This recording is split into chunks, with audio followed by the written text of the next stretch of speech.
maswali nyosha mkono. Safi. Nyosheni niwape namba. Ila ni maswali ya nyongeza tutawatuma muyapeleke bungeni. Hapa tuna maswali ya nyongeza. Nikikupatia namba ujue 1 2 3 4 5 6 7 8 9 10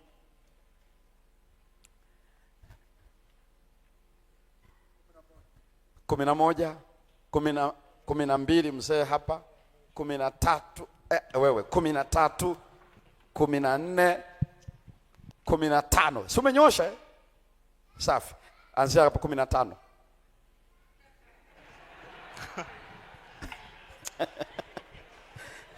Anzia 15. Unajua huku ni wazee wangu wa kanisa, najua namna ya kuwajibu hata tusipopata muda. Kwa hiyo naanzia kule kwa washiriki wenzangu. Pastor, mimi nina swali hapo kwenye kuinenea zaka, lakini pia nina maswali kwenye zaka. Nikianza kwenye zaka, sijui kama nilielewa kwamba inatakiwa tuseme kwa mfano kama nimechukua mzigo wa biashara, inachotakiwa kwamba vile vitu nianze kuhesabu 1 mpaka 10 alafu nitoe kile cha 10, ama niuze alafu katika kila bidhaa yani ile faida inayopatikana katika kila bidhaa nitoe 10% yake. Inahitaji kueleweshwa hapo. Alafu ule mfano nilikuwa natoa upande wa mifugo.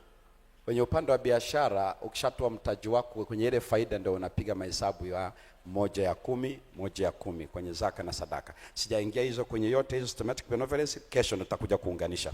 Lakini maana yake unatoa kwenye faida kwenye biashara. Sawa. Na kwenye kuinenea sadaka hapo umesema tutaki kuinenea, lakini nitatakiwa niitoaje? Yaani niitoe tu kama pesa ninampa tu mtu, au yani au mpe mtu? Kama ni ya mtu hiyo ni ya mtu. Kama ni ya Bwana ina maelekezo kwamba utoe kamili. Kuinenea ni kule ambako siku hizi kunafanyika kwamba unajua ni kwa nini wanafanya hivyo? Wanasema kama hujapata na wakati ni mwaminifu wa kutoaji wa sadaka ni kwa vile auinenei. Sasa ndio inakuja kwenye Biblia hicho kitu hakipo. Hakuna kitu kinaitwa kuinenea sadaka. Hata kwa hiyo hakuna kitu hicho. Ila wewe na mimi tumeambiwa tufanye alichosema nani? Kama amesema utoa 1 ya 10 ya sadaka, 1 ya 10 ya zaka, tunatoa alivyofanya. Hayo maamuzi ndiyo kamili kwa mujibu wa neno. Hatuambiwi tuinenee tena. Kuzungumza huwa tunazungumza na Mungu katika sala. Na kesho nitaielezea hiyo nini maana ya kuzungumza na Mungu katika sala. Yani sawa ninatoa. Yani kitu yani ni okay, yani kama ni 10,000, zaka ni 1,000. Ninatoa hiyo 1,000 na hiyo ya sadaka inakuwa 2,000. Kwa mimi nitakachofanya ni kwenda tu, au natakiwa nifanyaje? Ninaenda tu pale kwa shemasi ninatoa, ama inakuwa au na kingine cha kufanya isipokuwa umejua ni 10,000 na lazima ufanye 1 ya 10, 1 ya 10. Hayo maamuzi uliyofanya umetii sauti ya Bwana. Hauna kingine cha kuzungumza. Ni kwenda mbele za Bwana. Kwa hizo baraka atatoa yeye mwenyewe na alishakupa, ndio maana umepata 10,000 ukapiga mahesabu ya zaka na sadaka. Nashukuru Pastor. Namba 14. Bwana Yesu asifiwe. Mimi swali langu limejikita katika kulingana na Pastor alivyotufundisha Ayubu 1 fungu la 10. Inasema wewe hukumzingira kwa ukingo pande zote pamoja na nyumba yake na vitu vyote alivyo navyo. Kazi ya mikono yako imebariki, nao ni mali yake imeongezeka katika nchi. Kwamba Ayubu alikuwa mwaminifu kwa Mungu, mojawapo anarudisha na zaka na sadaka na utii kwa ujumla. Mungu akamwekea ukingo. Je, kwamba hapa tunajifunza kwamba Mungu unapokuwa mwaminifu kwa Mungu pamoja na kurudisha zaka na sadaka, Mungu akakuwekea ukingo. Lakini umefundisha kwamba hiyo kwamba hata kama ni mwaminifu yani ni kurudisha tu, kwamba hamna chochote kwamba kinachoendelea. Ukingo unamaanisha nini? Mungu anazilinda. Kwa mfano labda kama una mifugo yako isiibiwe, labda kama una hasara zingine, Mungu anakujulisha kabisa kwamba usiagize mzigo gani kwenye ndoto. Sasa itakapotokea wamekuibia dukani na wewe ni mwaminifu wa zaka na sadaka, itakuwa ni nini sasa? Sasa nyingine labda ni majaribu kama alivyojaribiwa Ayubu. Muda fulani Mungu anakufanyia majaribu. Lakini msimamo wa Mungu, ndio maana Ayubu alikuwa tajiri, alikuwa amemtajirisha, lakini pale alipitia kwamba majaribu fulani kwa muda fulani, ndio maana alikuja kumrudishia mara 2 yake. Asante. Kuna ukisema ni majaribu, kuibiwa, unanisikia? Naam. Kuibiwa hakuna mazungumzo kati ya Mungu na yule mwizi. Naam. Mpaka iliwe ni majaribu. Ngoja niwaambie, unajua majaribu tunayozungumza sisi ni vitu vingine kabisa. Yaani majaribu ni pale jambo linalokuja maalum kwa ajili ya imani. Sasa kuibiwa ni sifa ya dunia hii. Yaani ni sawa na kuteleza ukaanguka. Ni kitu ambacho yaani kwa mfano ukateleza ukaanguka unasema sasa ni majaribu haya. Hapana. Yaani kwa mfano wewe ukiibiwa, unasikia? Ndio maana hata kwenye biashara nakwambia weka watu waaminifu, unahangaika. Huwezi kusema wewe chukua yoyote tu, maana wewe unarudishaga zaka na sadaka. Maana Mungu anaweka ukingo. Ndio utaelewa maana yake. Mchungaji, kidogo kesho labda unieleze vizuri, sababu hapa inaonyesha Mungu, ili fungu linasema kwamba Ayubu alikuwa amewekea ukingo. Misho shetani alikuwa akijaribu kuzizuru zile mali za Ayubu, ilikuwa inashindikana. Mpaka muda Mungu aliporuhusu sasa kwamba endelea unachokifanya, ndio ikazurika. Kauli ya Ibilisi ni hii. Hoja aliyokuwa nayo Ibilisi ni hii. Sio hicho unachokiangalia wewe. Hoja ilikuwa ni hii. Mungu alimwambia, ndio nikuuliza swali, kati ya shetani na Mungu nani alimtaja Ayubu kwenye mazungumzo wa kwanza? Mungu. Ni Mungu ndo alimtaja. Ndio. Na hajaulizwa na Ibilisi. Hajaulizwa na Ibilisi, si ndio? Aha. Wakati Mungu anamtaja Ibrahimu Ayubu kwa Ibilisi, alikuwa ni kumueleza hivi, ninao watu ambao maisha yao, mioyo yao iko kwangu kwa hali yoyote. Shetani akasema hakuna kuitikia kwa Ayubu ni kwa sababu umempa 1, 2, 3, 4. Hivyo vitu vikiondoka na wewe umeondoka kwake. Mungu akamwambia hamna, uhusiano wake na mimi haujengwi kwenye vitu wala watoto wala afya. Akaniambia na kuhakikisha kabisa, nipe ruhusa uone. Kwa hiyo wakati anampa ruhusa ilikuwa ni kuhakikisha hivi Ayubu anamcha Mungu kwa sababu ya mahitaji alionayo. Mungu anamwambia hivi, kumcha Mungu hakujengwi kwenye mahitaji tulionayo. Sasa wewe ukichomoa kamoja hapo utavuja damu kwenye pua. Kwa hiyo hoja sio kwamba hiki na kile, kwa sababu sio swala tu la kukinga. Anzia hivi, nani anatupa maisha? Ni Mungu. Sasa kwa nini uanze kwenye kukinga usianze na kupewa maisha? Kama Mungu hawezi kumzuia Mungu asikupatie maisha, sasa ili la kukinga nalo linakuletea shida gani? Kwa sababu anayekupa ni nani bado? Basi Ibilisi akazuie ili usipate kabisa. Kama hawezi kuzuia, swali yake ni yeye ndiye anayetupatia maisha. Lakini unapojitetea Mungu kitoa zaka na sadaka anakinga kipi? Wakati Mungu bado anatoa maisha na ndio anayekutunza hata kuamka leo. Kwa hiyo ni hoja mojawapo Ibilisi anayoiweka ili watu wadhani zaka na sadaka ni irizi. Ndio ajenda yake ambayo Ibilisi anatupeleka. Mwishowe appetite ya kutoa sio tena Mungu, ila ni ulinzi wa hiki nilicho. Huo ni ushirikina. Samani kidogo mchungaji. Kwa mfano, watu wanafungua maduka. Wanaenda kwa ganga kienyeji. Sawa. Ili wavuta wateja. Na mimi ishatokea kabisa. Ilishakutokea kabisa hata wewe. Muda fulani tuenda kuuza dagaa. Muuza dagaa mmoja alikuwa ndio muuza dagaa mkubwa sokoni pale. Tulipofika tu akatuambia, nyinyi mtapata matatizo. Unamwona yule jamaa, na sisi tulikakazana pepe, tulikuwa waaminifu kwa Mungu, ni watu wa Mungu. Jamaa kweli akawa analeta vitu vyake vya ajabu ajabu. Mwisho wa siku jamaa ndo alifunga soko akakimbia sokoni, Nikasema kwamba napata biashara tunapoanzisha watu wanaenda kwa ganga kienyeji. Mshano kwa mfano maduka labda 10 labda 9 hawaamini Mungu, wanaenda kwa ganga kienyeji. Ukifungua la kwako moyo unamwamini Mungu, sivyo? La kwako watajaribu kukuzuru wale watu lazima. Sababu unakuja kuwachukua wateja wao. Sasa unasikia nini? Naam. Mungu atakulinda wewe. Aha. Sikiliza sasa. Watu wanaamini kuna misukule. Watu wanaamini kuna misukule. Ipo Asilimia kubwa mchungaji, wafanya biashara karibu wote. Ngoja kidogo. Naam. Ngoja, ndio maana tunajifunza Biblia hapo uweze kujua. Wakati ule, sikiliza vizuri. Biblia inaeleza hivi, Ibilisi ni muongo na ni baba wa uongo. Umenisikia vizuri? Na inaeleza hivi, vyote vijazavyo duniani ni mali ya nani? Sasa mimi nakuuliza swali.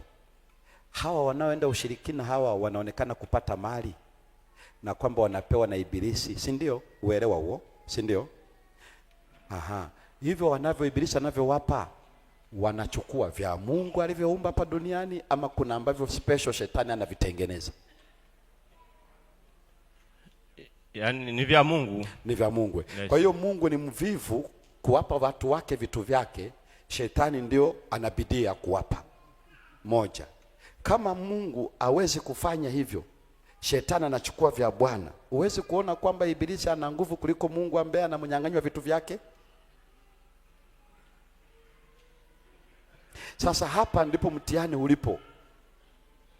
Ibilisi anachotaka kutufanyia ni kuhakikisha kwamba ni mwema sana kwetu, anajali sana maisha yetu. Mungu hatujali sana.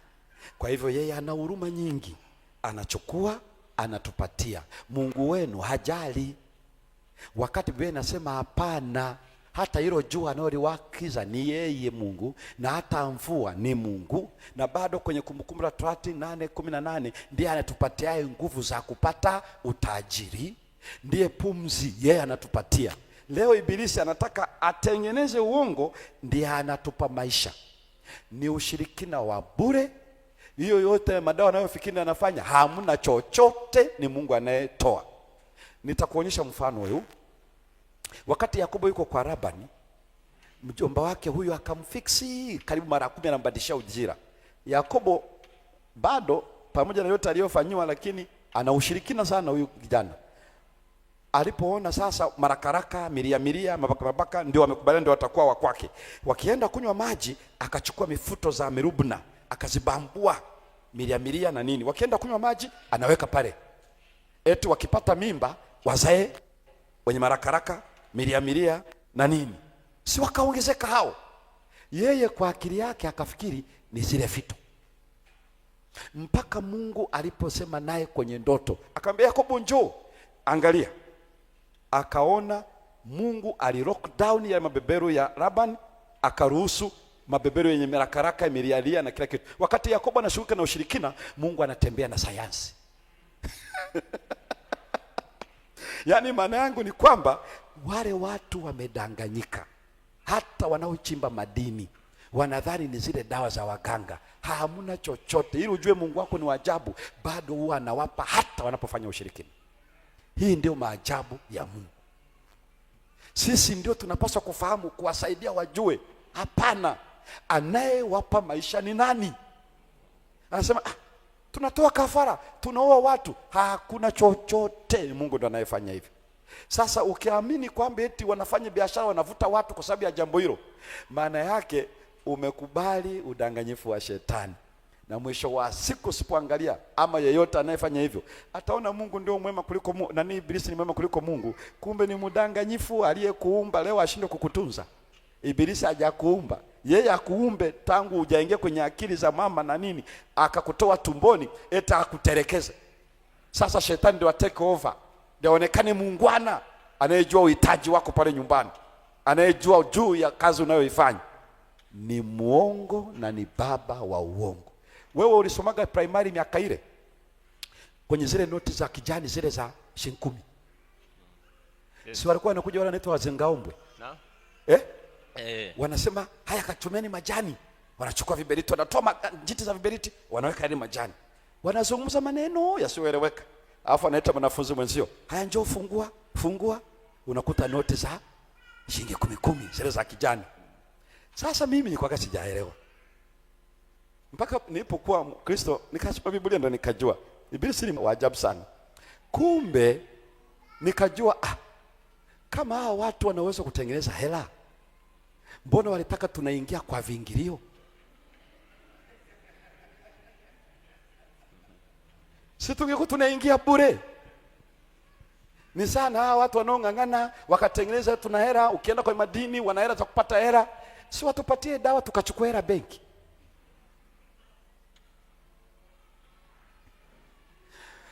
Endelea kujifunza. Ni muongo shetani, anayewapa maisha bado ni Mungu. Hakuna cha waganga wala anayewapatia wateja wala kitu chochote. Mchungaji, naomba kidogo nisaidie. Kwa mfano hata saa hizi unakuta labda watu wa Mungu nyinyi hamjajitoa labda kufanya labda biashara nafaka hapa, sivyo? Ni kama vile watu walienda kwa mji wa Yeriko. Walikuwa watu walikuwa wanaishi Yeriko, sivyo? Kwa muda fulani Mungu akaamua kuwatoa, wakaja wale watakatifu wa Bwana. Sasa na saa hizi kuna watu ambao sio wema. Umenipata, labda wanafanya kitu fulani. Na wewe ndio unakuja sasa kufanya, ndio umekuja sasa mtu wa Mungu kufanya hiyo biashara, na umeingia kufanya biashara. Kwa hiyo Mungu sasa nyingine anawatoa wale watu ambao sio wema, unaweka wewe ambao ni wema. Ili kwa kuwa kwa mfano hata kama labda ni biashara, unashangaa wewe unakuwa ni mwaminifu kufanya kwa bidii. Sasa sikiliza. Mungu anakubariki zaidi, wewe unafanya nini?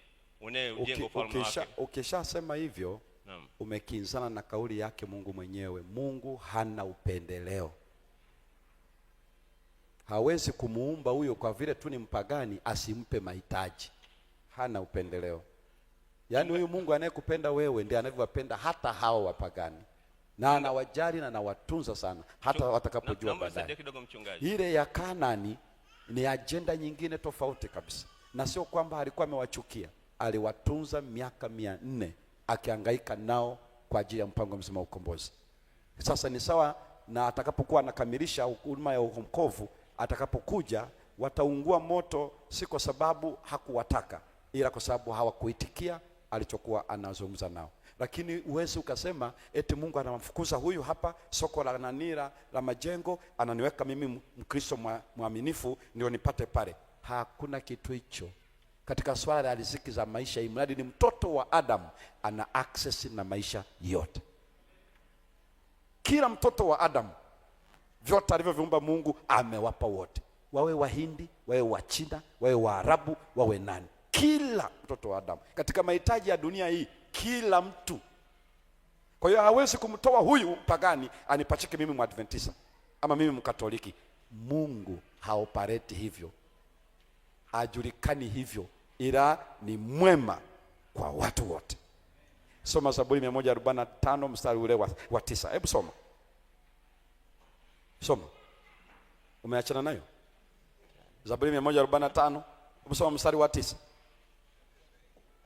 Usije ukamtenga Mungu na wanadamu kwa vile bado hawajamjua. Zaburi 145 mstari wa 9 unasema. Biblia 145. Biblia inasema Bwana ni mwema kwa watu wote. Umesikia maneno hayo? Na rehema zake ni juu ya kazi zake zote. Bwana ni mwema kwa Wakristo. Leo awatimue ili Mkristo akae hapo, huyo atakuwa sio Mungu wa Israeli. Kwa hiyo niseme tu ya kwamba hayo, rafiki yangu, tumeyaelewa muda mrefu na tunapata shida kuyaelewa Mungu anapojifunua alivyokuhusiana na mahitaji hapa. Ndiye anayewalinda watu wake, ndio anawapa riziki, ndiye anayefanya kila kitu. Ndio maana tukiugua tunaugua wote, na tukifa tunakufa pia. Ilipokuja uviko, wao waliugua na waaminifu nao waliugua. Ikija msiba tunafiwa kwa kila mji. Hii maana yake ikija njaa tunapata shida, bila kujali huyu ni Mkristo mwaminifu ama la. Ndivyo ilivyo katika masuala ya mahitaji. Mungu hajawahi bagua yeyote. Ukiona hivyo, Yesu amesema, unaona hilo jua linawaka, halijawahi kuzima kwa wasiomcha yeye, na mvua ikinyesha mpaka kwenye mawe. Asante. Namba 13. Bwana Yesu asifiwe. Mimi kuna kitu hapa sijaelewa. Maana huwa nasikia watumishi wa Mungu, sogeza microphone. Huwa nasikia watumishi wa Mungu anasema inenee sadaka yako kabla kuitoa. Je, ni sahihi? Maana hapo nimesikia umejibu ila sijaelewa. Ni sahihi? Ndio nikaeleza kwamba sio sahihi. Kwa sababu sadaka haina shida yoyote ya kunenea. Na kuenenea kitu gani? Ile ni kaida za dini za mashariki ambazo sio Mungu wa kweli, kwa sababu sadaka inalenga Kristo. Kwa mtoaji ni kupokelewa na Mungu. Kwa sadaka yenyewe inahusu kafara ya Yesu. Hakuna kitu unachonenea, badala yake sisi tunaambiwa tunapokuja mbele za Bwana tunazungumza na Yesu Baba yetu asikiaye sirini anafanyaje na atujazi, sio tunenee sadaka. Hamna kitu hicho. Mzizi wake hilo fundisho ni swala la kupata ndio peremende yake. Amen. Namba 12. Swali namba 12. Swali langu japo mambo ni mengi. Mzee ni namba 12 Ndio. Uliza moja kwa moja mzee wangu. Uliza mfumo wa kanisa kwa watu wanaotoa sadaka ya vitu. Uuzaji wake unatumikaje? Maana unaweza kama umepeleka vitu vyako vya sadaka kule kwenye ofisi ya uhazini.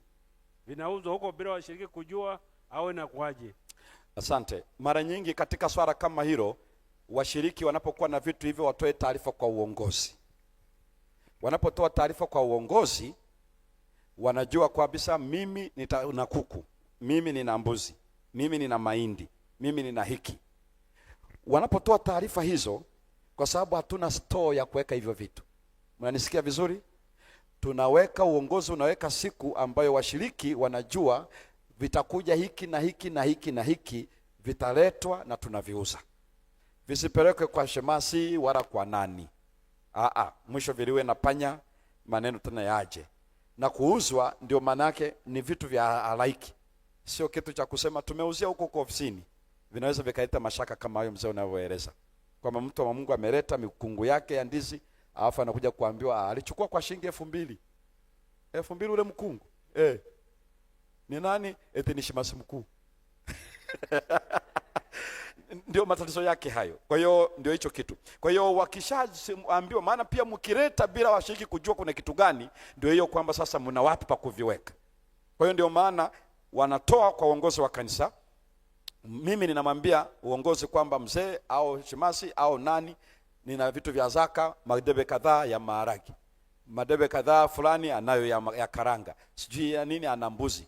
Kwa hiyo tukishavifahamu hivyo vitu, sasa tunawajulisha kanisa. Hatusubiri kwa watu kadhaa, tunawatangazia washiriki walio na vitu hivyo, tafadhali watoe taarifa hiyo hata kwa karani wa kanisa, ni vitu gani ili tuwajulishe siku ya kuvileta. Kwa hiyo siku ya kuvileta tumewatangazia washiriki kwamba labda baada ya Jumatano, baada ya ibada ya maombi, hivi vitu watakuwa navyo, kwa hiyo njoeni tuvichukue, tuvinunue. Hicho ndio kinaweza kufanyika. Ni kitu cha wazi kabisa. Namba 11. Bwana Yesu asifiwe. Ukisoma Kumbukumbu la Torati 28 linasema, ile fungu la kwanza na kuendelea, anasema itakuwa utakaposikia sauti ya Bwana Mungu wako kwa bidii na kutunza kuyafanya maagizo yako yote ni kuagizayo leo, ndipo Bwana Mungu wako atakapokutukuza juu ya mataifa yote duniani, na baraka hizi zote zitakujilia na kukupata usikiapo sauti ya Bwana Mungu wako. Sawa. Utabarikiwa mjini, utabarikiwa mashambani. Swali sasa. Swali langu kwanza, kuna kisa kimoja kule Msoma kwetu kule. Kuna mtu mmoja aliibiwa ng'ombe zake zizi zima. Likaondoka. Asubuhi anaamka hamna ng'ombe. Baadaye akaomba wakarudi. Na baadaye akaomba ng'ombe wakarudi, wanaswaga na nyuki. Sawa. Na tumejifunza kwamba tutoi, na yule mtu kwa ufupi alikuwa anatoa zaka na sadaka kwa uaminifu. Na tumejifunza kwamba hatutoi zaka na sadaka kwa ajili ya kupatiwa ulinzi. Kwa hiyo unaona kwamba pastor, mbona naona kama kuna ulinzi? Sasa hapa mimi ninaona kulikuwepo na ulinzi kutokana na kila kisa cha yule jamaa. Lakini pia ukifuata hili neno, anasema endapo mtasikia sauti yangu, mausia yangu, kwa maana neno langu, na kuyafata maagizo yangu yote, ikiwemo kurudisha zaka na sadaka, ikiwemo ukisoma Mithali 3 mstari wa 16, tusome pia. Mithali 3 mstari wa 16 anasema ana wingi wa siku katika mkono wake wa kuume, utajiri na heshima katika mkono wake wa kushoto. Mtu gani? Anasema, mwanangu, usisahau sheria yangu bali moyo wako zishika amri zangu. Hiyo Mithali 3:1. Kwa hiyo hili uwe na siku nyingi, hili upate ulinzi, lazima uzishikie sheria za nani? Za Mungu, kama ambavyo tumeona Kumbukumbu la Torati 28 mstari wa kwanza na kuendelea. Anasema, ngoja kidogo, yeah. Hoja yako ni hii kwamba wewe unavyosoma unaona kuna ulinzi, kuna mapato, yani kwa ufupi swali lako liko hivyo kwenye hizo aya unazozisoma. Nilivyosoma hizi aya kwanza zina utii kwa ajili ya neno la Mungu kwa ujumla, ikiwemo na kurudisha zaka na sadaka. Sasa, na neno la Mungu kama ambavyo anasema neno la Mungu ni upanga ukatao kuwili, unauisha, unaponya na kadhalika na kadhalika na kadhalika. Sasa sikiliza mzee wangu, soma mstari wa 24. 24. Mithali. Kumbukumbu la Torati 28.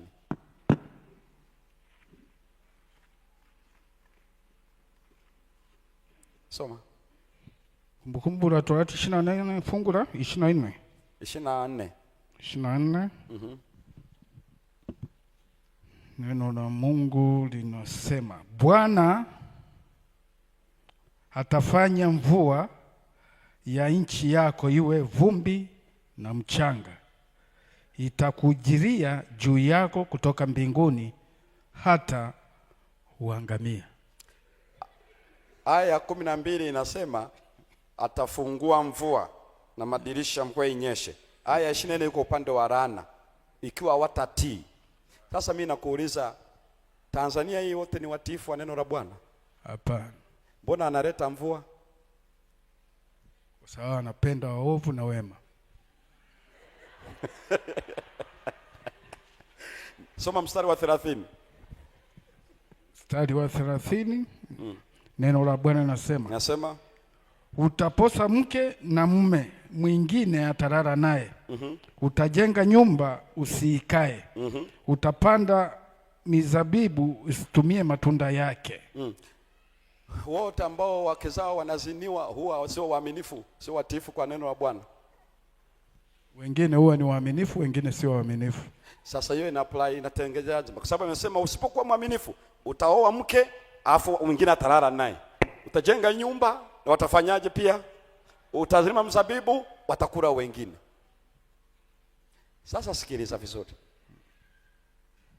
Kumbukumbu sura 28 na kitabu cha Malaki inaitwa Covenant Blessing and Cursing.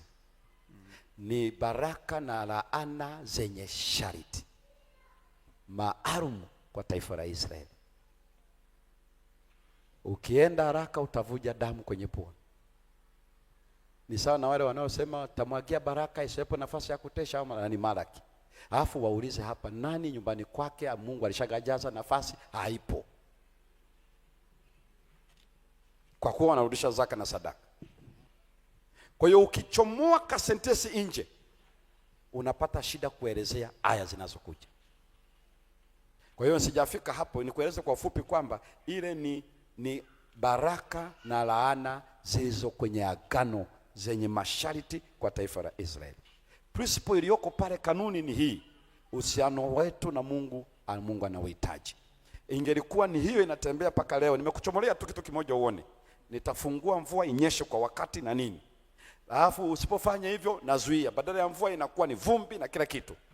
Nikakwambia leo mvua zinanyesha, hazinyeshi? Zinanyesha. Paka waovu ndio. Sasa hapa inamaanisha nini? Nikakueleza, utachukua mke mwingine atalala naye. Nikaeleza kama ni hivyo basi wasio mcha Mungu wote watakuwa na sifa hizo, wake zao ama waume zao. Lakini si kweli. Ndio nitakufanya kuwa kichwa, hautakuwa mkia. Ipumulie mashine uone kama utatokea.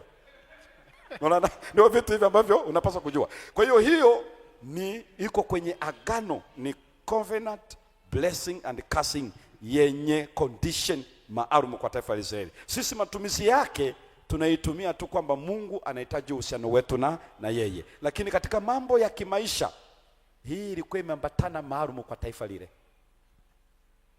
Mchungaji, sasa sisi hatuwezi kurithi hilo agano, maana na sisi leo hii ni wana wa Israeli kiroho. hatuwezi kuchota hilo agano tukalidithi hilo agano la wana wa Israeli. Sisi sasa hivi hata ukiwa muasi bado mvua zinakunyeshea. Kwa hiyo ulishaka rithi kwa neema ya Kristo, hakuna lolote, yani mvua zinanyesha tu yani. Hata usipougua sio kwamba ni mwaminifu. Bwana tu yuko kazini.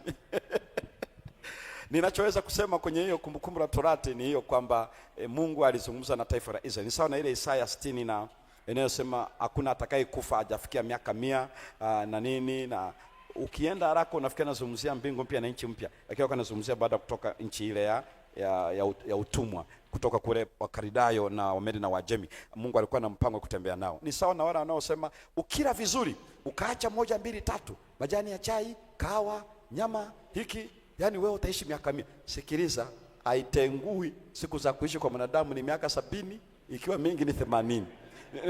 Kuna watu wanaumukaga kama wanakula amira. Wanasema unajua hautaugua, kesho wanakukuta una saratani. Na wengine wanaenda mbali, hayo saratani eti magonjwa ya Misri. Kisukari ni ya Misri. Sasa siku ukiugua saratani utatuambia ulienda Misri lini? Mimi ninachoweza kueleza, kwa sababu ujumbe wa afya ni ujumbe wa Yesu kwa kanisa, lakini uko katika masuala ya uhusiano wake na Mungu zaidi kuliko afya ya kimwili. Vyanzo vya ugonjwa na changamoto ni vingi kuliko chakula. Mwingine anasema achana nayo mambo tu, tutapewa miili mipya. Nasema ni kweli, ila mpaka uje upewe mwili mpya utakuwa umeshakiona cha moto. Namba 10. Kwa hiyo wewe, asante mchungaji. Mimi ndo namba 10. Ninashukuru sana mchungaji kwa namna ya kipekee. Sasa swali langu limejengwa kwenye wakati Mungu anazungumza na Ibrahimu kwenye kitabu cha Mwanzo, na tukaona msingi wa Mwanzo sura 12 na 22 ilikuwa ni msingi wa wokovu kwa watu wote na kwa mataifa yote. Sasa swali langu linajengeka hivi. Ukiendelea kusoma kuna mahali ambapo Mungu alimwambia watakao kubariki nitawabariki. Watakao kulani nitawalani. Msingi wa hiyo baraka ni kwamba kwa wale ambao wameitwa kuwa wazao wa Kristo wanaweza kusema Pastor Paul Semba mbinguni huendi. Hilo ni swali la kwanza. Kwamba hiyo ndio tafsiri ya kubariki. Ndio nataka nifahamu kwamba msingi wa lile sasa kama haiwezi kuwa, kwa sababu swala nani anaokolewa nani anapotea aliko mikononi mwa Mungu. Kwa hiyo hilo lilikuwa limejikita upande upi? Kazi yetu sisi ni kuomba Bwana utuokoe.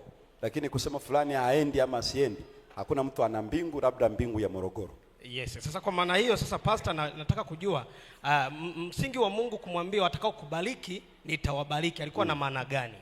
Kumbuka anazungumzia juu ya mzao. Watakaoitikia watapata hiyo neema. Watakao kwenda kinyume watakuwa wamekwenda kinyume na neema hiyo iliyopo. Kumbuka mpango mzima ambao Mungu amemuita Ibrahimu iko kwenye upande mzima wa ukombozi. Sawa, asante. Bi yake sasa ukienda kwenye kitabu cha Zekaria umeligusia kidogo kwamba zilikuwa ni baraka za masharti. Sio Zekaria. Ilikuwa ni Hagai. Inaweza Kumbukumbu la Torati pamoja na Maraki. Sawa, kuna wakati tunalitumia ndio kama sehemu ya ibada ya matoleo. Hata Kumbukumbu la Torati yote yana mafundisho. Tunayatumia hayo. Tunakuwa salama. Ni salama tu mradi kama tutaeleza watu ya kwamba utakuwa kichwa au utakuwa mkia. Na mtu anakomaa aje awe kichwa mpaka anapata mvi kwenye kichwa. Sasa maana yake ni kwamba ni uhusiano. Lakini kupata kipengele, nina nani hapo ambaye nijua anaandika neno moja zito, anasema sababu ni kwa nini baadhi ya familia za jamii ya wanadamu ni matajiri sana na wengine ni maskini sana. Ameeleza hilo halitafumbuliwa kwa mwanadamu mpaka umilele. Ndio maana yeye amesema tu anatupatia nguvu za kupata utajiri, anatupatia. Lakini kwamba nani awe kiasi hiki na nini, hilo ametuhakikishia tu kwamba tukifanya kazi atabariki kazi za mikono. Ndio maana hata mwanafunzi asiyemcha Mungu akifanya kazi ya kusoma atafaulu mtihani. Mfanya biashara bila kujali anamjua Mungu akafuata kanuni za biashara atapata faida. Changamoto zinapata faida kwa huyu ndio zinapata faida kwa yule na changamoto zake. Kwa hivyo maana yake tu ni kwamba tunazitumia vizuri kabisa. Shida inapokuja, kama inapoonekana mtu kama hajajua uelewa, anataka aseme hii kitu lazima Mungu tupatie hii, dai ya ahadi. Kumbukumbu la Torati inasemaje? Nitajaza kapu la kukandia unga wako na nini na kile. Namba 8. Ni mimi. Bwana asifiwe. Amen. Mchungaji, mimi bado nina hoja pale kwenye ile sadaka ya ile ambao tunanenea. Namkumbuka profesa mmoja, ni rafiki yangu, aliugua corona yeye na mume wake. Nazungumza kitu ambacho ni practically, na akawa ameomba Mungu amponye. Nakumbuka siku wakati anashuhudia, anasema alisoma kitabu cha Matendo 10 fungu la kwanza kuhusu Kornelio ambaye alikuwa ni mtu mcha Mungu, na Bwana anasema akaona katika maono.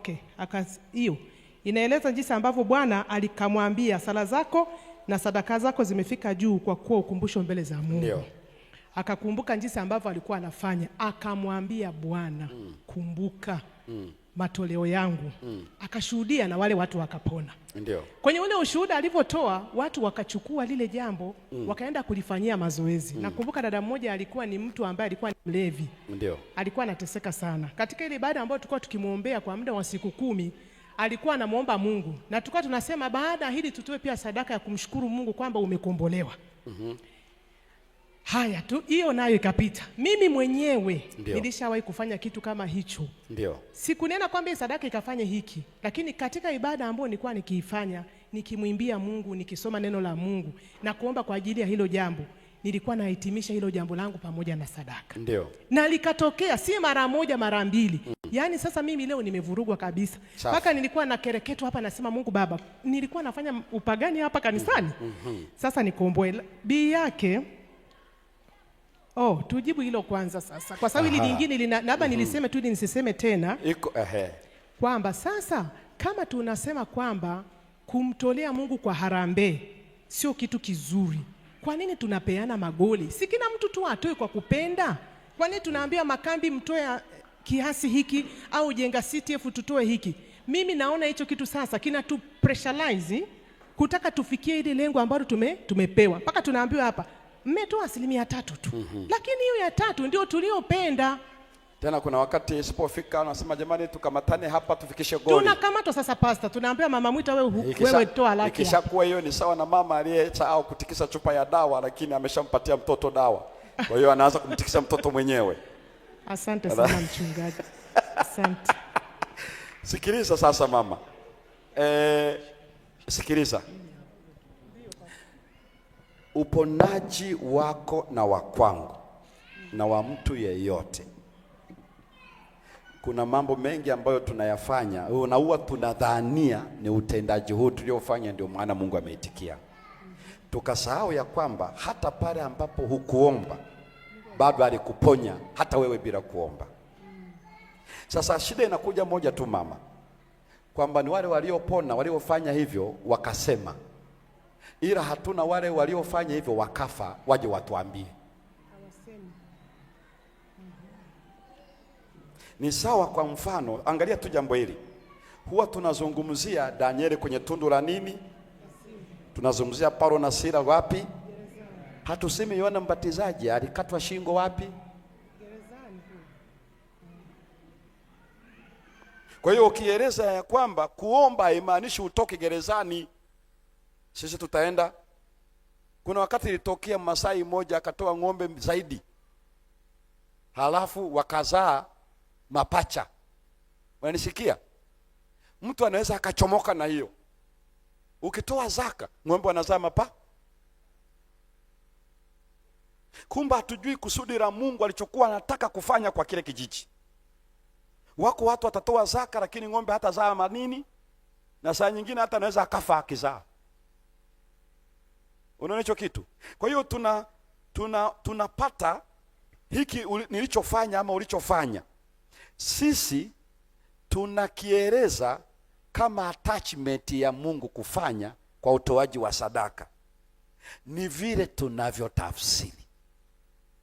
Ikiwa kana kwamba ina maana nisingetoa sadaka bado Bwana asingeniponya, je, unaweza ukasema isingelikuwa sadaka asingeniponya? Huwezi kusema hivyo. Umeona hicho kitu?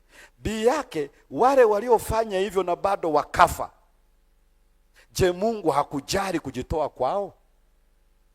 Hapana. Kwa hiyo najua tunachocheza nacho hapa ni ile hali ya kudhani kule kutoa sadaka kunafanya Mungu afanye kitu cha ziada upande wangu. ambacho kwenye Biblia hakipo, ni big no. Ukitaka uone hivyo, nenda hata kwa Ezekia. Aliugua, uponyaji wake alitoa sadaka yoyote? Hamna.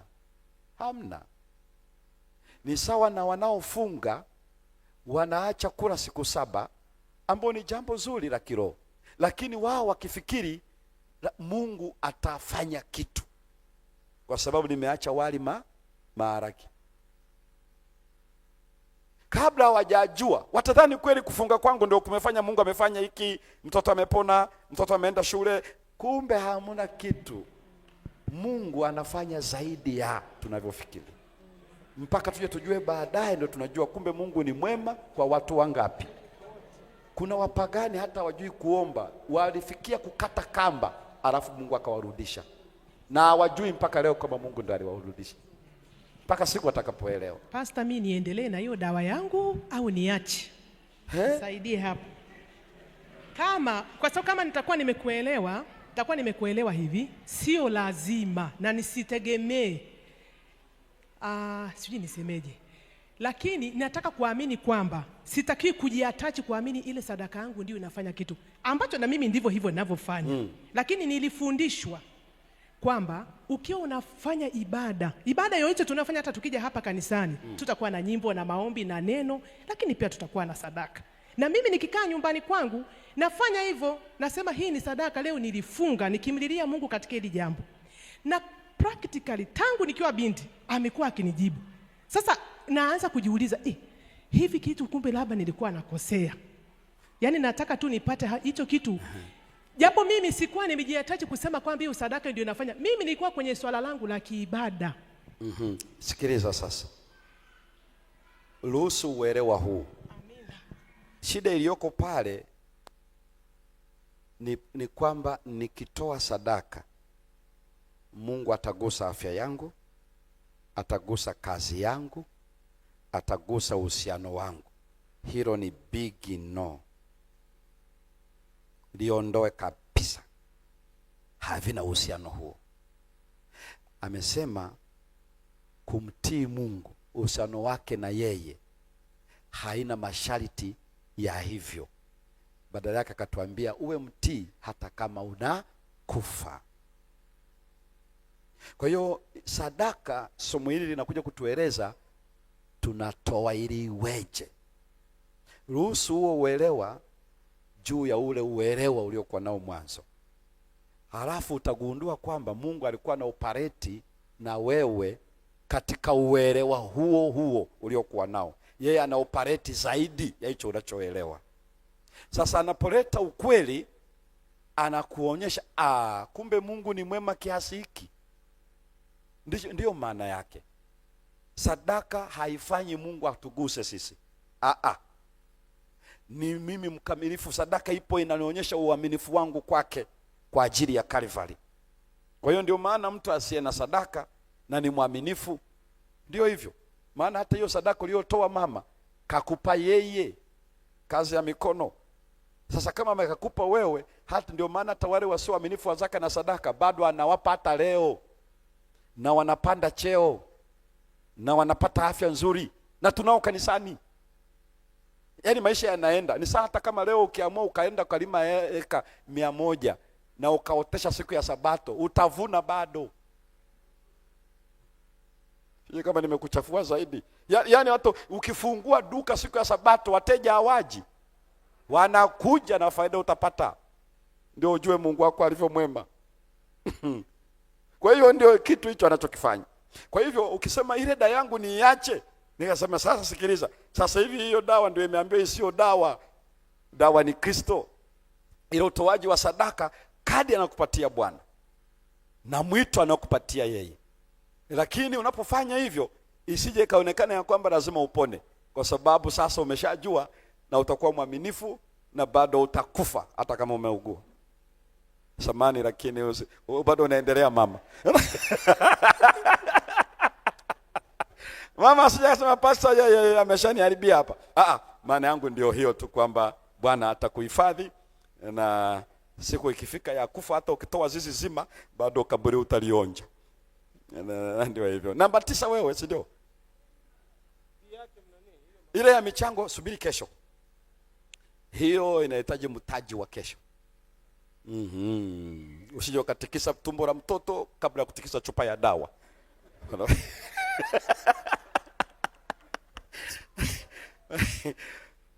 Namba 8. Ni namba 7. Yule pale mama. Namba 7. Wewe ulikuwepo kabisa. Bwana Yesu asifiwe. Maswali ya nyongeza peleka bungeni. Kwa kweli. Unampendelea kwa sababu ni mwazini? Bwana Yesu asifiwe. Mchungaji, mimi hapa napata shida kidogo. Ukiangalia katika Mathayo 17 mstari wa 20, ukisoma mstari wa 20 na 21 inasema hapa alikuwa anawaambia kwamba mkiwa na imani hata kidogo mnaweza mkamisha ulima, lakini kwa namna hii haitokei ila kwa kusali na kufunga. Je, kuna mambo ambayo hayataweza kutokea mpaka kufunga na kuomba? Kabla hujafika pale, Yesu alimaanisha nini kwamba kuhamisha milima? Ukiwa na imani. Alimaanisha nini kuhamisha milima? Hiyo unaielewa? Yaani kuhamisha milima ni kama hata ukiwa na shida, kama unaweza ukaiombea ikaisha. Kuhamisha milima sio physically kuhamisha milima, lakini hapo ndio kosa mama. Hatuombi ili kuhamisha shida. Nimetoa tu mfano mchungaji kwamba unaweza ukawa na kitu unatamani kitokee. Ili kuhamisha milima, hoja aliyokuwa anazungumza Kristo ilikuwa ni kile kinachokuzuia usiwe na uhusiano na Mungu. Ndicho alikuwa anazungumza. Sio kuondoa ugonjwa, sio kuondoa matatizo kazini, sio yaani kinachofunga njia yangu ya uhusiano mimi na Mungu. Na swala la kufunga ameeleza vizuri Isaya, ni kufungia uovu nje na sio malaria nje. Sijaelewa kwa kweli mchungaji. Iache kesho. Labda kesho.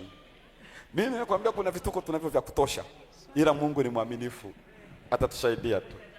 Bwana Yesu asifiwe. Swali langu, kuna sehemu umezungumzia kwamba kuna kitu ambacho ulitarajia kutoa. Kwa mfano umetaka kutoa 5,000 lakini ikatoka 10,000. Sasa ulikuwa umepanga kutoa 5,000. Lakini wakati unatoa bila kujua zikaja 10,000. Mbingu itaandika 5,000.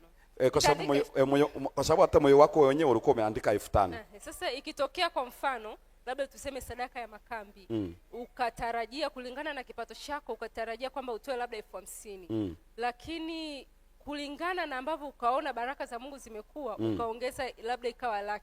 Je, mbingu itaandika 100,000 au hiyo ni tofauti? Kwa sababu bado umepanga, ulipopewa bado ukapanga kutoa zaidi ya pale. Ni kanuni ya Biblia, aliye navyo vingi kwake vitatoka. Unatembea kwenye Biblia kabisa na ni maamuzi yako kabisa ya dhati. Yeah. Namba 7, ilikuwa namba 7 Namba 6. Ile pale.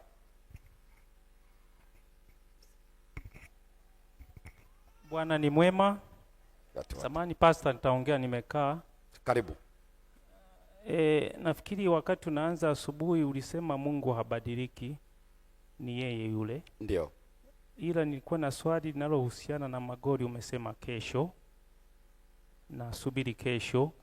Ila nitauliza maswali mawili. Swali la kwanza, ulisema dhaka ni 10%. Sadaka ukaainisha kwamba matumizi yake naliwa na wajane, wageni, walawi na kadhalika.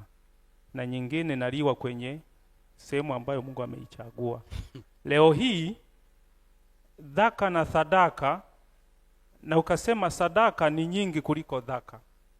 Lakini leo hii ni 10% kwa 10% ndio utaonekana kwamba uko kwenye mpango.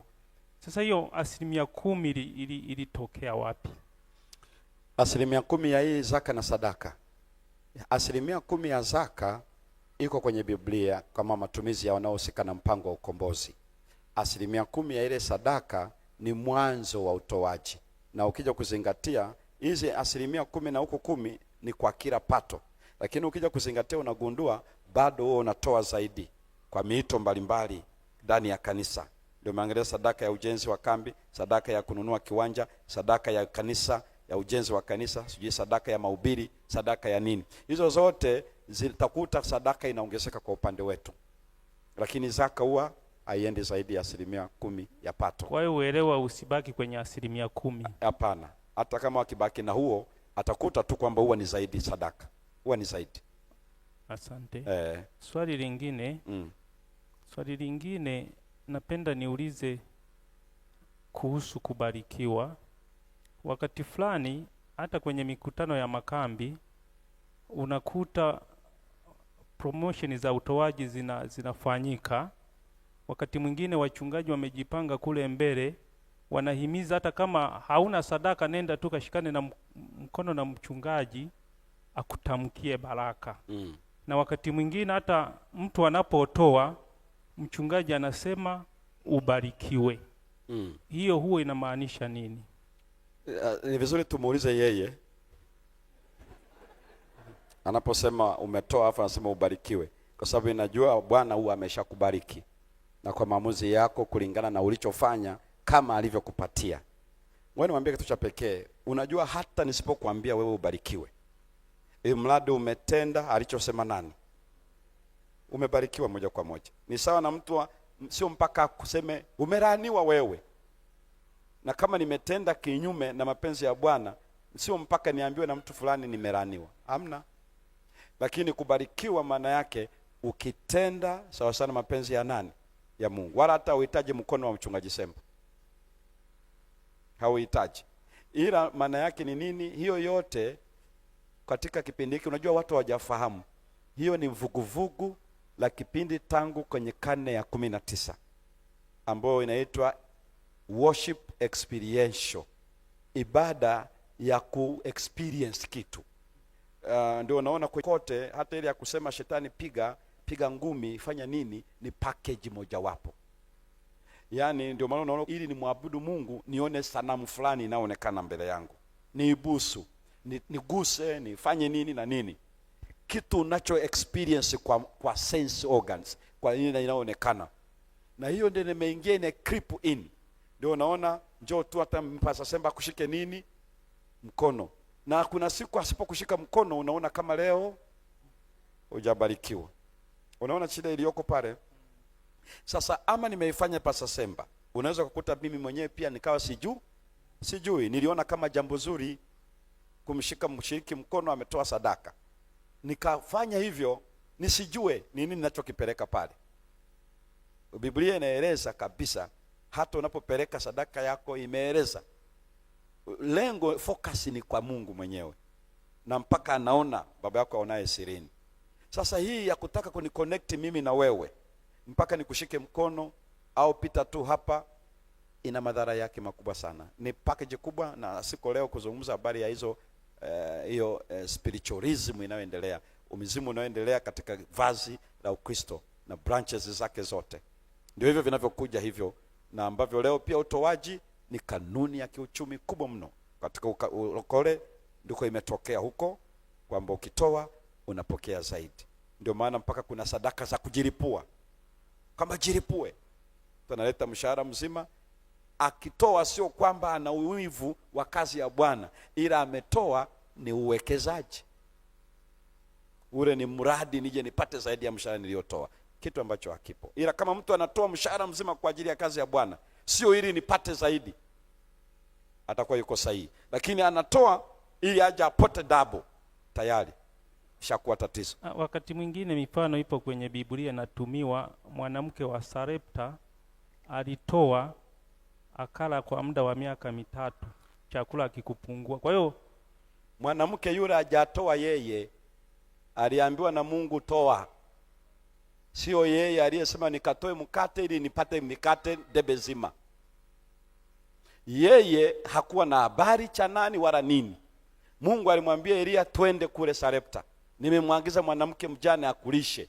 Elia amefika, anamwambia nipatie maji, anaenda kuleta. Uje na umkate, akasema sina chocho, nina mkuni hizi tu nikaole nipike chakula cha mwisho. Unaona kuna agenda, yule mwanamke wa Sarepta alikuwa na agenda ya kutoa ili aishi. Ni sahihi kutumia mfano huo kuwa promote watu wa Mungu kutoa, kwamba toa wakitumia mfano wa mwanamke wa Sarepta. kwamba toa ulicho nacho ili Mungu aje akulishe. Akitolea mfano wa mwanamke huyo. Kwani wamekwambia hii ni njaa? Kulikuwa kuna njaa kule. Sasa hii una njaa hiyo unaambia utoe. Yaani ninachoweza kusema ni kwamba kuna mifano inayowekwa kama ulivyosema mtu wa Mungu ya kupromote utoaji. Lakini tunaitumia kabisa nje ya muktadha wake. Biblia inaonekana kwamba unaweza ukaitwist unavyotaka, lakini sivyo. Pale inaelezea jinsi mtu wa Mungu yule alivyoitii sauti ya Mungu kwa gharama ya kifo. Ndio ujumbe ulioko pale, kwamba yule mama aliposikia Yehova anasema umpe yeye kwanza, akasema kwa kuwa Yehova Mungu aishivyo amesema hivi, aliamua kumtii litakalokuwa naliwe. Fundisho ni kuwa mwaminifu hata kufa. Ndio lilioko pale. Yule mama hakutoa kwa jambo lolote lile. Sasa leo mimi nikija kwambia niende utoe, kachukue debe zima humo ndani ulete. Angalia mwanamke wa Sarepta. Kuweni wa Beroya. Ndio hiyo. Na hiyo sasa ndio hizo changamoto. Namba 4. Namba 3 karibu. Namba 5. Swali langu mimi ni scenario ya Yefta, ni kwamba alikuwa anaenda vitani na Waamon.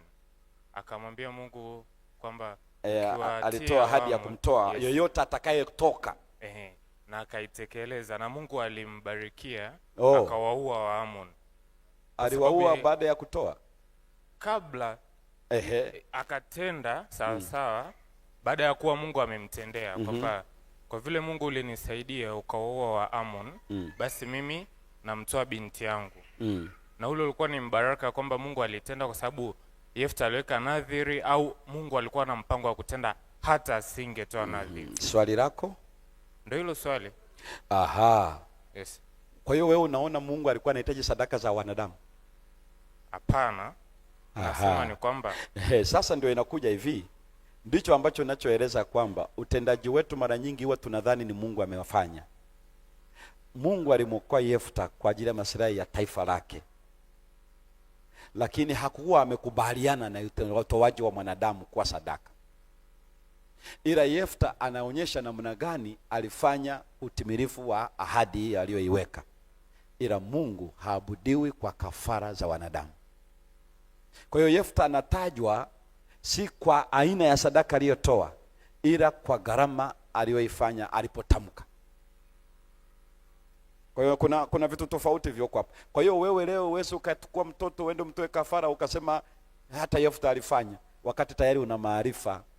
Hizo ilikuwa ni kaida za ibada za mataifa yale. Kwa hiyo Yefta kwa kumjua Bwana alimjua kiasi hicho kidogo, naye alifikiri Bwana anapendezwa na hicho kitu. Lakini hamna kitu cha namna hiyo. Kwa hiyo Mungu anachukua uelewa wetu zaidi. Ila wewe unapokuwa umeshajua zaidi hautazami ufanye hivyo. Ni sawa, labda mimi sitatoa nadhiri ya ukubwa wa Yefta, ni kwamba nikasema tu nitafanya kitu fulani kama Mungu ukinibariki. Kama labda nitasema kwamba nilikuwa sirudi kanisani mchana, lakini Mungu ukinibarikia kwa kitu fulani nitakuwa nakaa kanisani mpaka jioni. Ndio. Kumbe wewe unataka urudi kanisani ili upate msosi.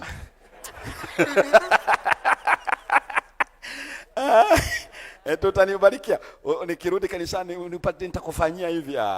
Ni sawa na mtu anayesema Baba uniponye, kazi yako bado inaningoja. Wewe sema tu unataka kuishi. Kwani ukifa kazi ya Bwana haiendi?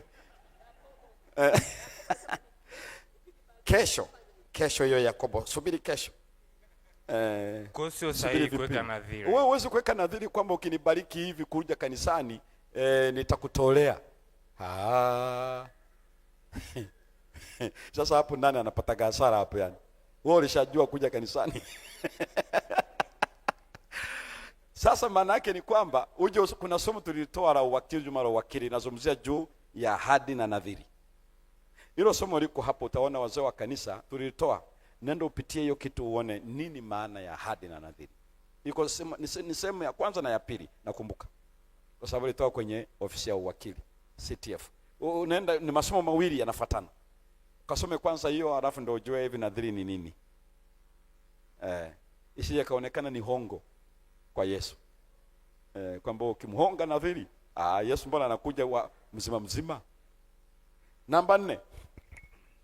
Bwana Yesu asifiwe. Amina. Yeah, maswali yangu mengi yalishaulizwa na umeshajibu, lakini sema vitu viwili. Kwanza, mimi binafsi nimekuwa nikikufuatilia sana kuhusu masomo haya ya kuhusianisha utoaji na mibaraka ya kiuchumi. Mara ya kwanza nilipokusikiliza ulinivuruga sana. Nadhani nishawahi kukwambia. Yeah, lakini baadaye nikaendelea kufuatilia na mimi nikasoma mwenyewe nikakuelewa. Sasa wasiwasi wangu ni kwamba kwa sababu watu wamelishwa matango pori kwa muda mrefu, hata kanisani, hata wachungaji wenzako wanafundisha hivyo, na nishawahi kumsikia mkurugenzi mwenzako wa uwakili mahali fulani anatoa ushuhuda kwamba kuna siku alikula zaka, akaenda kununua suti wakati ananyosha iliungua. Kwa hiyo tangu siku hilo hajawahi kula zaka. Unaona? Sasa nina wasiwasi kwamba kwa sababu watu wamelishwa matango poli kwa muda mrefu, wewe unayefundisha ukweli unaweza ukatuhumiwa kufundisha heresi. Sasa si umejipangaje na kutuhumiwa kwa namna hiyo?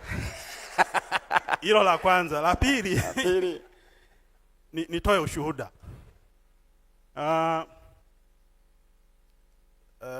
Katika familia yetu tuna vimiradi vidogo vidogo ambavyo tumevigawana. Mojawapo ya kimradi ambapo mke wangu anasimamia ni ufugaji wa kuku. Sasa juzi alienda kwenye makambi Geita. Wakati anaondoka kwa amepiga mahesabu yake ya zaka, akanikabidhi na nikaweka kwenye account. Akiwa Geita huko na kabla ya hapo niseme tu kwamba kwa utaratibu wa kanisa, watumishi wa kanisa wao mnakatwa zaka moja kwa moja. Kwa yeye hachukuaji zaka akatoa, maana imekatwa kwenye mshahara. Na yeye amefanya utaratibu hata ile sadaka anakatwa moja kwa moja kwenye mshahara. Sasa akiwa Geita, wakati amepiga vihesabu vyake vya zaka na sadaka ya mradi wa kuku na akaniachia nikaweka kwenye account. Baada ya siku 2 akiwa Geita kwenye makambi kwenye kazi ya Mungu, wezi wakaja usiku wakaiba banda lote la kuku, wakabaki kuku kama 10 hivi wadogo. Sasa ni ushuhuda tu, nadhani watu wataelewa kulingana na ulichofundisha kwamba kama zaka na sadaka ni kinga. Mtu anayekatwa kwenye mshahara na wakati anasafiri amepiga mahesabu akatoa zaka na sadaka lakini akaibiwa. Nitaka nitoe huo ushuhuda. Maswali mengine nitauliza kesho. Asante sana. Na ndicho hicho, hata mimi wakati niliumwa COVID-19 hiyo. Niliugua COVID nikiwa hapa Kisasa. Protocol ya kwanza ya matibabu kumbe haikuwa kufanywa vizuri. Walikuja kupima wakakuta pafu langu moja limeguswa kabisa. Ndio wakanipa protocol ya pili ya matibabu. Siwezi kunyanyuka, nikinyanyuka nachukua dakika ya kutosha ili mapafu yapate hewa.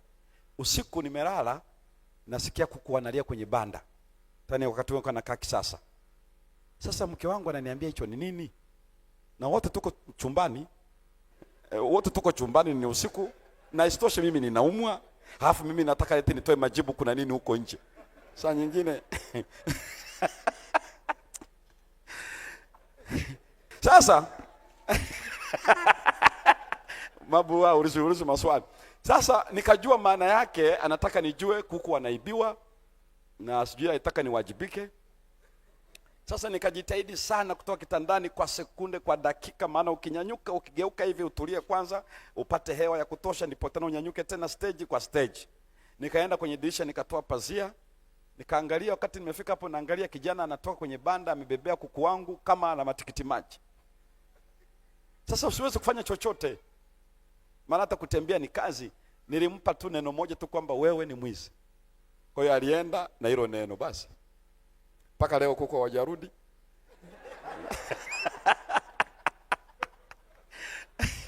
Kwa hiyo ndio maana niko nasema hapa Dashimbe kwamba wale wanaopona ama wanaorudi ndio wanatupatia ushuhuda huo. Huwa hatutaki kujua waliokuwa waaminifu pia ambao nao havikurudi ama wao pia hawakupona. Kwa hiyo ndio maana tunapata hivyo, na mashuhuda mara nyingi tunazileta za namna hiyo. Kwa sababu mtu anaangalia pale. Kwa hiyo ndio ushuhuda leo tupatia kwamba inatokea namna ile. Sasa ili la kwanza kwamba ikiwa ndivyo hivyo, nitakapoambiwa nafundisha mafundisho yasiyo sahihi, heresy maana yake. Nimejipangaje? Watakase kwa ile kweli, neno lako ndio kweli. Uzuri unapokuja kwenye neno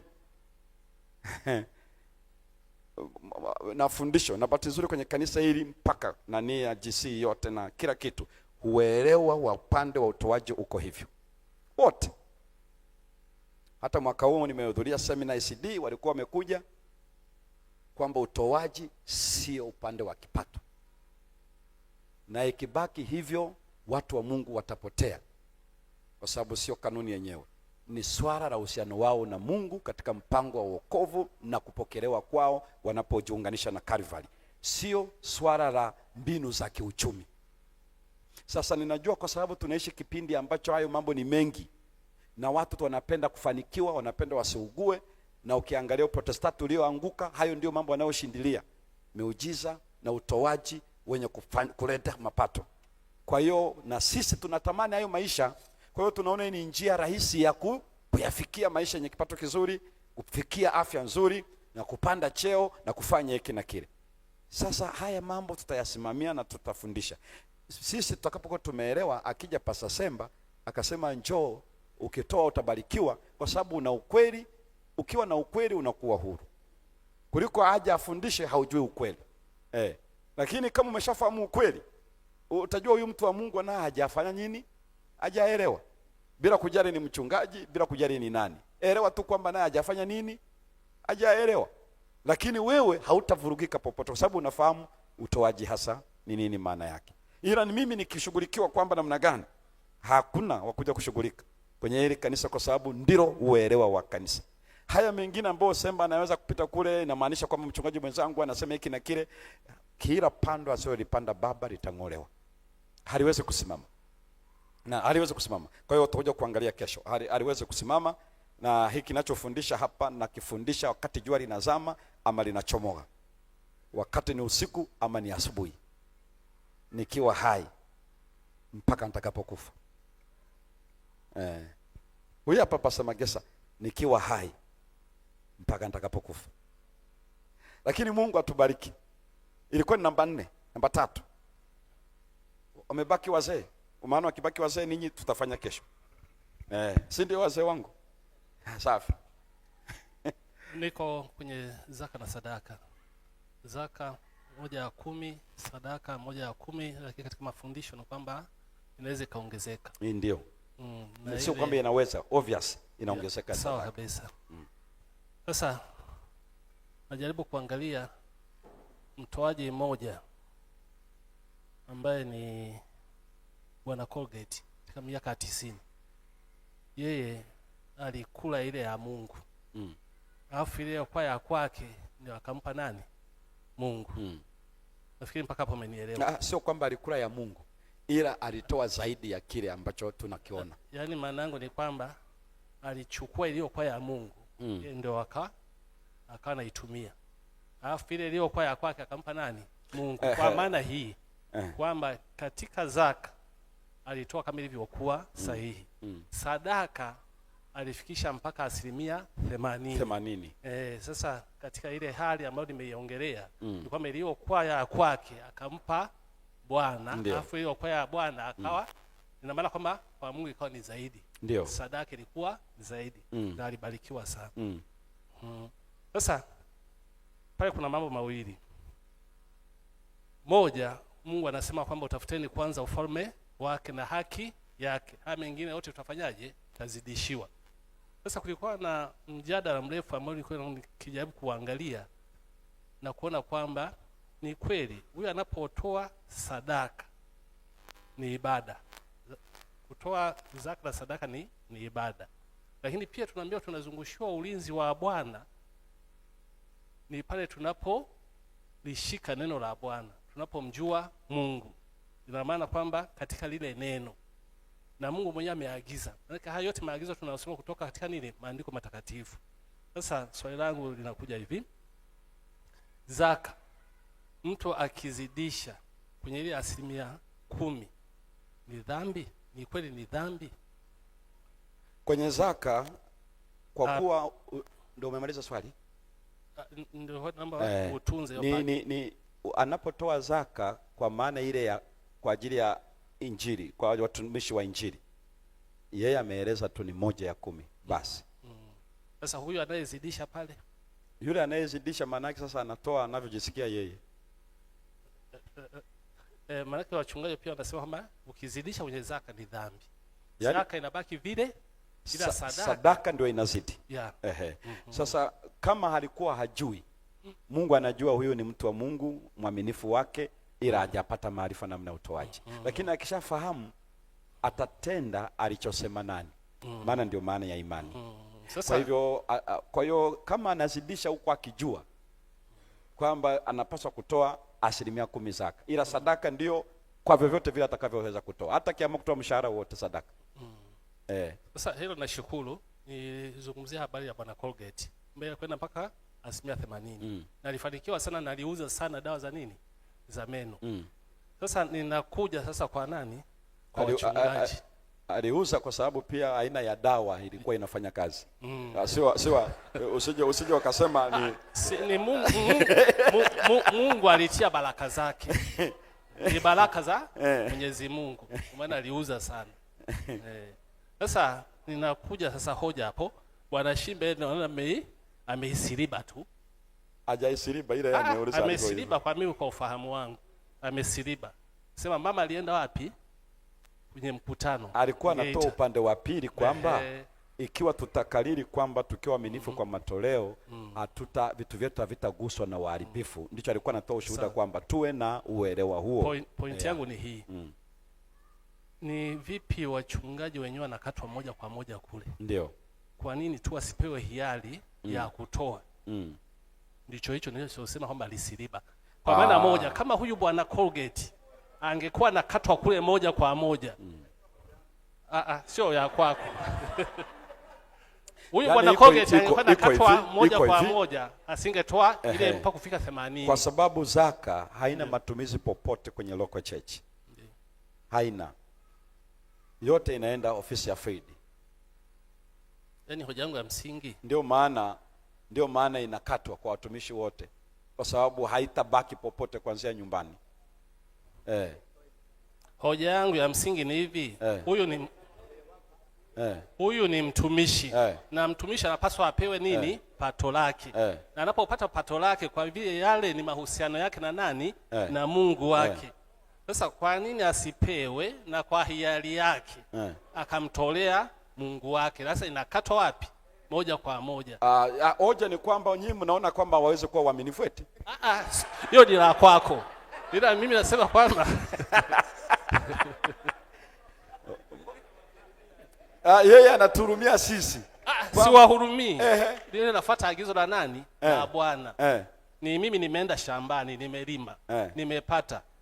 Alafu awepo afisa kilimo au afisa ushirika aje akate nini? Kodi yake kule kule.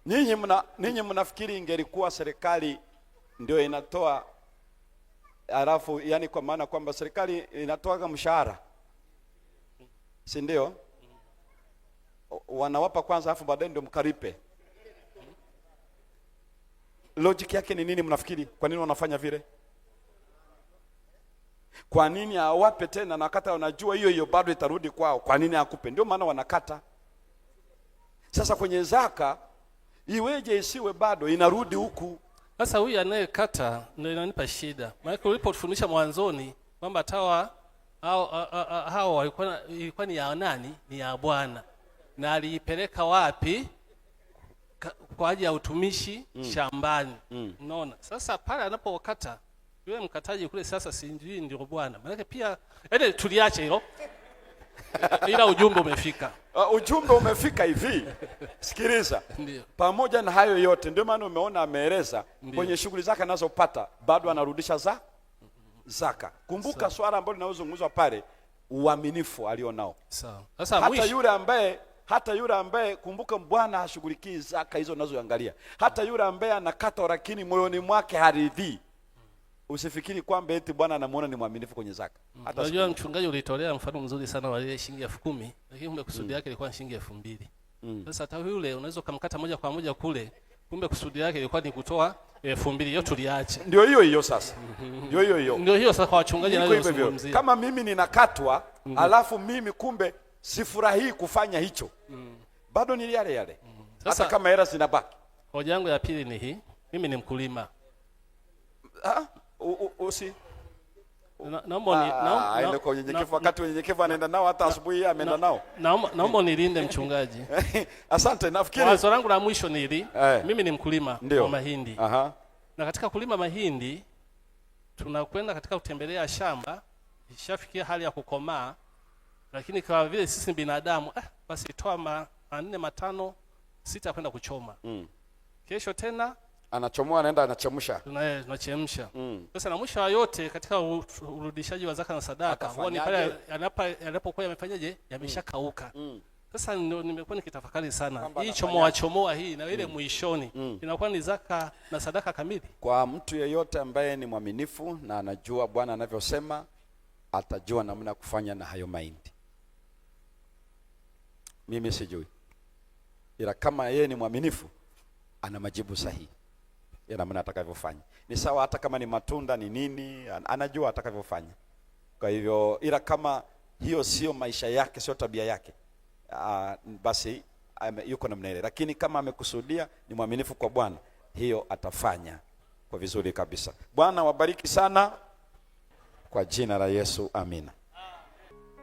Mnaposema juu ya wachungaji kukatwa kule, hata washiriki wanaruhusiwa kuambia makampuni yao kwamba mimi 10% kata, peleka wapi? CTF, account ya namba ni hii na hii na hii. Utakuwa umefanya vizuri zaidi kuliko kungoja kujiingiza majaribuni. Huku kila siku tunaomba, huku kila siku unaomba Mungu unilinde nisingie wapi? Sasa kwa nini usikate tu moja kwa moja ikaenda CTF? Yaani inaruhusiwa. Iache ikatwe. Wachungaji waliulizwa wakasema hatuna haja kuisubiri ije huku ikatwe moja kwa moja wapi? Na wewe unaweza kaamua ikatwe moja kwa moja iende kwa hiari yako. Kwa hiari yako. Mungu awabariki sana. Tukuombe Pastor Semba. Tupatie ombi la baraka. Tusimame tuweze kuomba. Asante Mungu wetu, unaponena nasi mapenzi yako. Shauku ya kila mmoja wetu ni kujua mapenzi yako. Asante kwa kutufundisha na kutupatia moyo wa unyenyekevu wa kupokea. Yale ambayo tuliyafahamu umetuongezea zaidi maarifa ya neno lako. Yale ambayo hatukuwa tunafanya kwa kujua, kutokujua, lakini wewe ni mwema kiasi hicho kwamba ulikuwa nasi katika hali hiyo. Yale ambayo tulifanya kwa ambayo ni kinyume na neema yako pamoja na ukweli, utusamehe na utujalie Mungu wetu. Kwa kuwa sisi ni wageni na ni wasafiri, tunasubiri kuja kwako mara ya pili. Wabariki wakiwa wanaelekea katika maeneo, na sisi sote pia unapotafakarisha ukweli huu, tujalie kukutii kwa furaha na wenye ujasiri kukutumikia tunaposubiri kuja kwako mara ya pili. Hivi ndivyo tunavyoomba katika jina la Yesu Kristo. Amina.